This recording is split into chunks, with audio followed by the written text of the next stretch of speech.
Selamat pagi Bu Elda dan teman-teman. Saya Davin Sejaya dengan NIM 2902583 dan pada hari ini saya akan mempresentasikan tentang COSO Internal Controls. What is COSO? Jadi untuk memulai, COSO adalah sebuah framework internasional yang digunakan untuk internal controls dalam perusahaan untuk merancang, mengimplementasikan, dan mengevaluasi sistem internal controls. Ini bukan hanya sesuatu sekedar prosedur, tapi COSO juga melibatkan seluruh elemen organisasi dari atas sampai bawah. Jadi COSO itu benar-benar terintegrasi dalam perusahaan dan bisa digunakan dan dimanfaatkan dengan baik. Cara lakukannya adalah untuk memastikan bahwa organisasi mampu mencapai targetnya dan untuk menganalisis kondisi perusahaan saat itu. Jadi, secara ringkasan, KOSO itu adalah untuk merancang dan evaluasi gimana sistem kontrol sesuatu perusahaan itu saatnya itu gimana. Dan tujuannya ada tiga, dan yang pertama adalah untuk organizational aspect, yaitu memastikan bahwa kegiatan perusahaan berjalan dengan efektif dan efisien.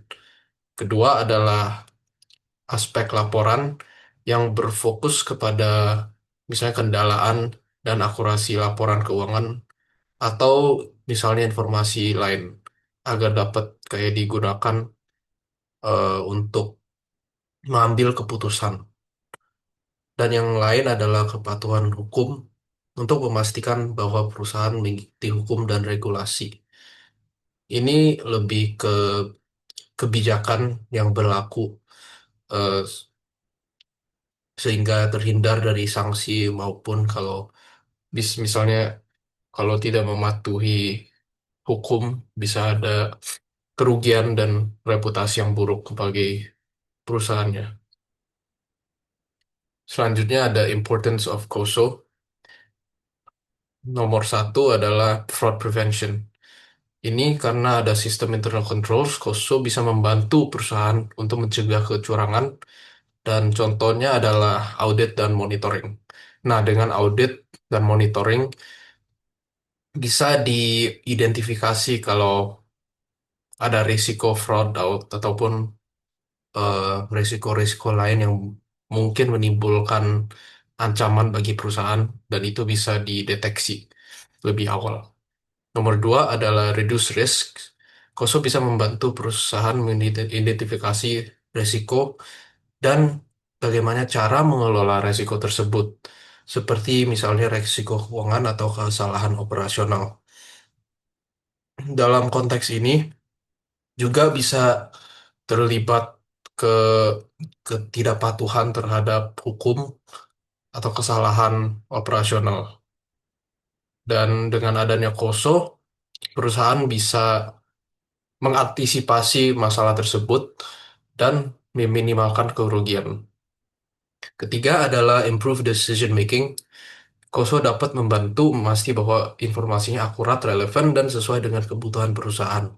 Dan dengan informasi yang jelas, benar, dan pengambilan keputusan lebih tepat. Selanjutnya ada KOSO Cube. Ini adalah model kubus untuk memvisualisasi kerjanya internal controls dalam perusahaan dari berbagai sisi.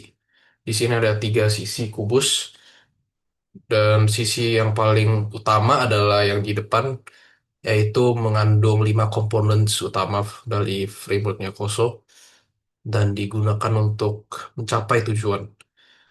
Dalam sisi atas adalah objectives-nya yang bisa dilihat ada 3 bagian supaya kegiatan bisnis bisa berjalan efektif.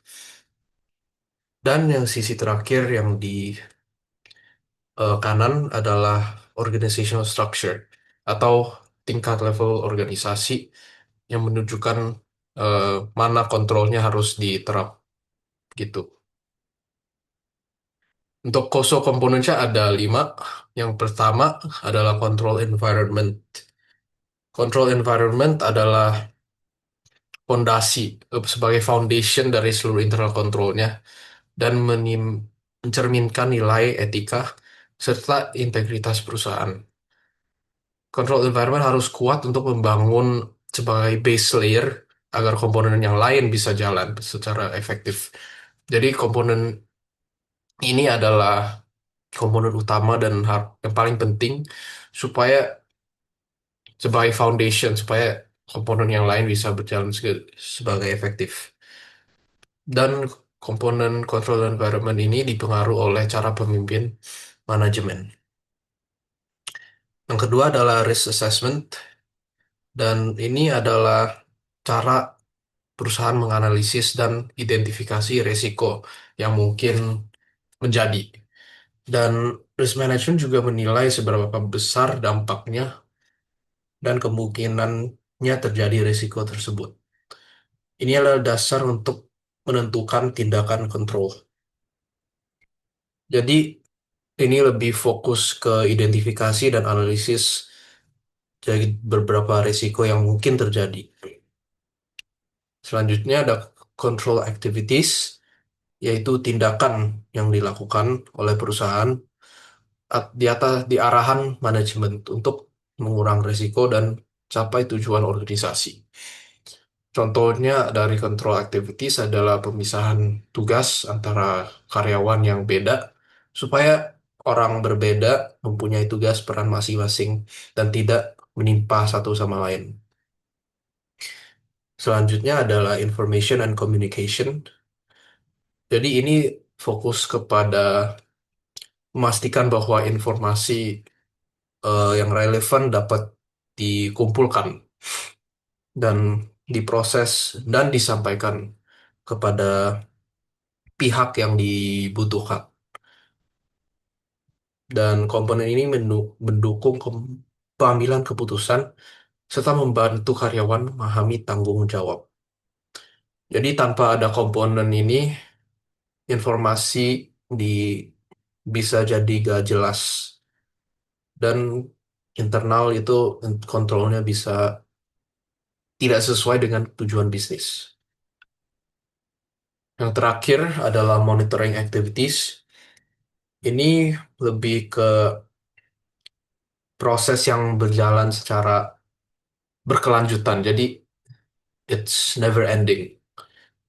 Proses ini fokus kepada evaluasi dan menilai seluruh internal control dalam perusahaan untuk memastikan bahwa internal controls ini dijalankan secara baik sepanjang organisasi berada. Contohnya adalah audit internal. Audit internal sangat penting untuk dilakukan secara berkala sepanjang waktu supaya memastikan standarnya selalu ada dalam organisasi dan controls yang dilakukan sesuai dengan apa yang diinginkan. Conclusionnya, secara keseluruhan, 4 video tersebut yang diringkaskan fokus kepada bagaimana internal controls dalam KOSO bukan hanya aturan, tetapi sebuah tanggung jawab seluruh organisasi yang mereka bisa menggunakan supaya mereka bisa membangun sistem yang mampu melindungi perusahaan terhadap risiko dan membantu untuk keberlangsungan bisnis dalam jangka panjang. KOSO juga mendukung eh, keberlangsungan bisnis dalam jangka panjang dan secara keseluruhan KOSO itu penting untuk semua organisasi maupun di bidang teknologi atau lain. Dan dengan menggunakan KOSO, menurut saya perusahaan dapat mempunyai kayak pendekatan yang lebih sistematis dan lebih terstruktur lah.